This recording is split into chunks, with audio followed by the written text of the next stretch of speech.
그러면 저렴도 나름의 기준이 있잖아요. 네. 어느 정도를 저렴한 유산균이라고 보시는 거예요? 저희가 보통 내 인생의 힐러는 여기, 바로 지금. 집중해, 나에게. 유산균 얘기 좀 네. 해보면 어떨까 해서 변비로 좀 고생하신 적 있으세요? 막 그렇게 심하게 고생해 본 적은 없는 것 같은데 뭐 하루 정도? 이렇게 안 간다고 그걸 변비라고 하진 않으니까. 그쵸. 그래서 특별히 고생한 적은 없는데 그래서 주변에도 그렇게 남편은 그렇게 매일매일 잘 가더라고요. 어쩜 그렇게 매일매일 잘 가는지 캐비인 중요하죠. 신기하게 잘 가더라고요. 저도 변비가 거의 없었는데 이제 임신했을 때 변비 살짝 겪었던 거 빼고는 저희 애가 그렇게 변비가 심했었어요. 이유식 시작할 때. 그럼 거의 7, 8개월, 네. 8, 9개월 요때. 네, 그러니까 말도 못하는 애가 근데 또 제가 일을 하니까 할머니랑 같이 있었어요, 애기가. 근데 애기가 얼굴이 시뻘개지면서 똥이 못 나오고 약간 정지 상태로 한 30초 이상을 애가 막 거의 막 죽을 듯이 그러니까 할머니가 너무 놀래서 저한테 전화를 하신 거예요. 근데 저는 똥 나오는 건데. 그때는 변비인 줄 모르고. 네, 그렇게 심각한지 모르고. 근데 정말 애가 똥 싸는 거를 제가 눈앞에서 보니까 너무 힘든 거예요. 근데 저는 치질 수술을 해본 입장에서 그런 고통을 겪는 듯한 표정을 봤거든요. 그러니까 정말 아이가 아픈 게 어느 정도 느낌인지도 와닿게 됐었는데 네. 그러면서 유산균을 많이 연구하게 된 계기였던 것 같아요. 그랬겠네. 네. 전문가가 되잖아요. 아기가 아프면은 엄마가 맞아요. 그 분야에 네. 대해서.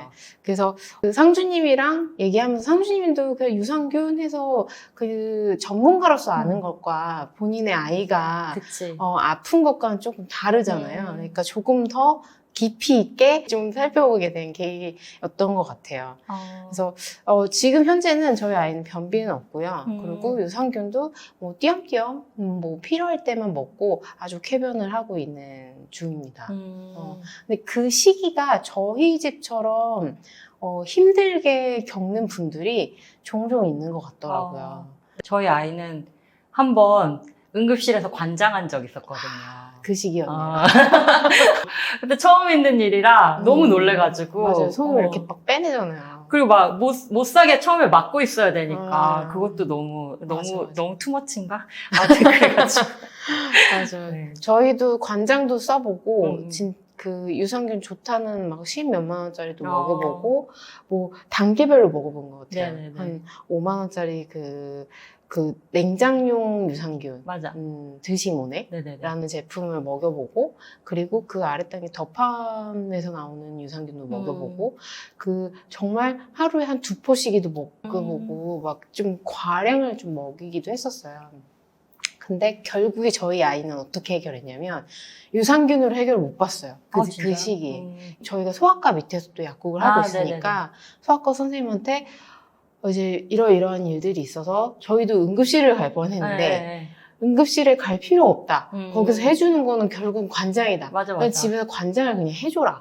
혹은 관장을 한 3, 4일 하니까 애가 너무 울잖아요. 맞아요. 너무 못 봐주고 있어 그거. 너무 고통스러워 내가. 너무 말도 못하는 애가. 맞아. 진짜 마음이 아픈데 그 관장약도 약이니까 아이가 대변을 보는 뭔가 스스로 할 수 있는 능력을 못 키우는 이런 것들 있잖아요. 그러니까 무슨 문제가 생기는 거 아니까 조마조마하기도 하고 그래서 소아과 선생님한테 막 저희 아이의 문제에 대해서 좀 더 얘기를 드리게 됐는데 그 내성이 생기지 않는 약이 있다고 하시면서 그 약을 먹고 나왔어요. 지금도 좀 문제가 생기면 좀 타서 먹이거나 하거든요. 그 이름은 제가 지금 살짝 기억이 안 나서 자막으로. 네, 자막으로 넣겠습니다. 근데 그거는 거의 저희 애는 3달 이상 먹인 것 같아요. 매일매일. 그래서 그걸 안 먹이면 변비인 거예요. 똥이 딱딱해. 그리고 애가 똥을 못 싸는데 또 많이 먹으니까 어른 똥을 싸는 거예요. 근데 그때 성악과 선생님이 얘기하시는 게 아이 장이 늘어나는 게 훨씬 안 좋다고 하시는 거예요. 네. 그래서 장이 늘어나지 않게 잘 배변을 할 수 있게 도와주는 것이 훨씬 좋으니까 관장하는 것도 좋다. 근데 관장이 너무 아이가 힘들어하면 그걸 먹여라 해서 저희는 3개월 이상 먹였고 6개월까지도 종종 계속 먹였어요. 그리고 이제 나이가 들수록 또 변비가 또 심해져요. 네, 그래서 저희 어머니랑 아버지도 이제 변비가 좀 심하다고 하면 그걸 좀 권장드려서 어른 용량으로 이제 드시면 훨씬 편안하시다고 하더라고요. 그래서 유산균이 말이 안 들으면 거기까지 가는데 보통 분들은 유산균을 다 좀 어느 정도 해결을 볼 수 있죠. 네. 근데 유산균이 단지 배변 활동을 위해서만 먹지는 않잖아요. 맞아요. 여러 기능들이 있다고 얘기하잖아요. 애기 어릴 때 영양제 1도 안 먹이고 있었는데 주변에서 뭐 홍삼 먹이냐, 뭐 너 유산균은 먹이고 있냐, 뭐 이런 거를 많이 물어보셔가지고 유산균 왜 먹여요? 라고 물어보니까 어린이집 가면은 막 100% 감기 걸려서 오고 막 그랬었잖아요. 맞아요. 저희 아이도 막 감기 나오면 일주일 있다 또 걸리고 또 걸리고 막 이랬었거든요. 그래서 홍삼 먹여라. 그러면 유산균 먹여라. 그럼 면역이 조금 생겨서 애들이 덜 아프다. 그런 얘기 많이 들었거든요. 그래서 저희 아이도 맨 처음에 유산균 먹이기 시작했을 때 가루로 된 냉장 유산균 먹었거든요. 되게 비싼 거를 권유해 주시더라고요, 약국에서. 그래서 무리하셨네요. 네, 이런 것도 있지만 어머니 이게 더 좋아요라고 하면 또 이거 사게 되지. 뭔가 애한테 못 해주는 것 같은. 그래서 좋은 걸로 좀 사주려고 해서 냉장으로 된 그거를 사서 먹였는데 얘는 다행히 잘 먹더라고요. 그런데 그것도 끊기니까 또 지금 또 안 먹고 있거든요, 유산균. 그래서 면역에도 유산균이 도움이 되나. 근데 또 궁금한 거는 약사님한테 면역에 대해서 여쭤보면 유산균이 먼저 나오지 않고 아연이나 마그네슘이 먼저 나오더라고요. 그래서 그런 부분이 그러면 마그네슘이랑 아연이 더 좋은 건가? 이런 생각도 들기도 하고 그렇거든요. 보통 영양제 만들 때 면역이라는 말을 넣기 위해서 아연을 넣기도 한다고 하거든요. 그 어떤 상술에 의해서. 근데 그래서 아주 대표적인 게 이제 아연인 것 같아요. 그리고 저희 그 코로나 그때도 아연을 꼭 챙겨 먹자고 하면서 이제 반알씩 챙겨 먹기도 했었어요. 그래서 실제로 면역하면은 아연인 거는 맞는 것 같아요. 그래서 그런데 아무래도 영양제라고 하는 것 자체가 여러 기능들을 갖고 있고 그리고 몸에 어떤 영양소가 섭취가 되면 또 다른 좋은 작용들을 일으키는데 예를 들면 저희 부모님 같은 경우는 이제 비타민 D를 드시고 거의 종합 비타민 먹은 것 같은 기력을 경험하신 적이 있어요. 그러면서 야 이게 뭔데 이렇게 내가 나한테 힘을 주냐 해서 한동안 비타민 D를 굉장히 잘 챙겨 드셨거든요. 그러니까 저희가 이제 내린 결론은 사람이 갖고 있는 영양소가 먹는 영양소들이 다 그때그때 다르잖아요.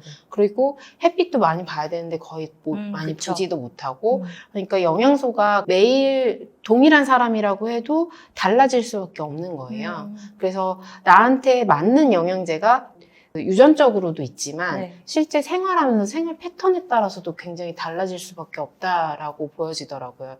그런 관점에서 유산균도 외부에 있는 균을 넣어주는 거잖아요. 그 균들이 저희 몸에서 작동을 해서 일을 해주는 건데 그 일을 해주는 역할들이 다른 건강한 요소들을 불러오는 것이 아닌가라는 생각이 일단 들고 면역은 저도 면역? 이런 그 얘기를 들었을 때 물음표가 들긴 했지만 뭐 실제로 예를 들면 저희가 또 어르신들 병원 동행부터 해가지고 시니어 케어를 한 경험이 있잖아요. 그때 초기 치매를 앓게 되신 분하고 병원을 갔었는데 병원에서 유산균을 처방을 해주시더라고요. 근데 실제 내과나 어르신들한테는 뭔가 먹어서 치료가 되는 약보다는 좀 포장되는 약들을 많이 주시는 경우들이 많아요. 영양제를 처방하는 경우들도 많이 있어서 그런 경우는 그 영양소가 도움이 된다는 거잖아요. 그리고 그런 연구 결과가 있는 걸로 알아요. 치매를 예방할 수 있다 라고 하는 그 부분이 있어서 저희 부모님한테도 유산균을 변비가 없더라도 좀 챙겨 드시게 하는 편이긴 해요. 그래서 아까 유산균을 굉장히 비싼 걸 사 먹었다 그랬잖아요. 저희도 유산균을 고함량을 먹었었는데 그걸 굳이 매번 챙겨 먹을 필요는 없거든요. 그래요? 그것도 균도 계속 좀 바꿔줄 필요가 있다고 하더라고요. 그러면 나한테 맞는 유산균을 만약에 찾아면 거기 정착하는 게 아니고 그때 살짝 조금씩 바꿔주면서 맞아요. 다양한 균을 넣어주는 게 더 좋다는 말씀이신 그리고 거죠? 정말 세상에 다양한 그 영양소가 있고 유산균도 균이 굉장히 다양하게 있거든요. 그래서 어느 정도 너무 고가일 필요는 없지만 너무 저렴한 유산균도 추천드리지는 않아요. 왜냐하면 안 좋은 균들이 들어가 있거든요. 저렴한 균. 그런 경우도 있어요. 프리락토 아무튼 당을 넣어주는 경우들이 있어요. 그거는 유산균이 먹이로 넣어주는 거예요. 입에서 이 장까지 살아가라고. 그래서 먹이를 주는 거예요, 균한테. 근데 실제 그게 도움이 거의 안 된다고 하거든요. 진짜요? 근데 거의 광고에서는 장까지 살아가는 유산균 이렇게 많이 광고를 하잖아요. 오히려 정말 그걸 원하면 냉장균을 섭취하시는 게 사실 가장 좋은 방법이고, 무슨 당을 넣는다. 이게 굉장히 허점이 있는 게 얘 먹이를 주는 건데 그 먹이를 주는 만큼 저희가 당을 섭취를 더 하는 거예요. 그렇죠. 그러면은 유산균 가격을 저렴하게 내릴 수 있고 굉장히 마케팅적인 요소들이 많이 들어가게 되더라고요. 그래서 굳이 당이 있다라는 것에 현혹될 필요도 없고, 그리고 유산균의 마케팅 포인트에서 또 몇백억, 맞아요. 균주수. 이런 거를 굉장히 강조를 하는데, 오히려 어떤 균이 들어있는지를 확인하시는 게 훨씬 더 중요해요. 사실 저렴한 균을 많이 넣어봐야 그렇네요. 소용이 없잖아요. 그래서 유산균도 그렇지만 아까 당이 더 많이 들어가서 저렴한 균과 당을 넣고 만든 균을 지속적으로 먹는다고 해서 문제가 생기진 않지만 굳이 그거를 찾아서 내 돈을 몇만 원을 들여서 먹을 필요는 없다는 거죠. 그리고 특히나 아이 영양제로 챙겨서 먹여야 되는 유산균일 경우에는 더더욱 저렴한 균을 아이 몸속에 넣어줄 이유는 없겠죠. 그러면 저렴도 나름의 기준이 있잖아요. 어느 정도를 저렴한 유산균이라고 보시는 거예요? 저희가 보통 한 2달치에 5, 6만 원 정도 수준이었어요. 근데 6만 원 이하에 저렴하게 3만 원. 2달 기준으로 봤을 때. 그쵸.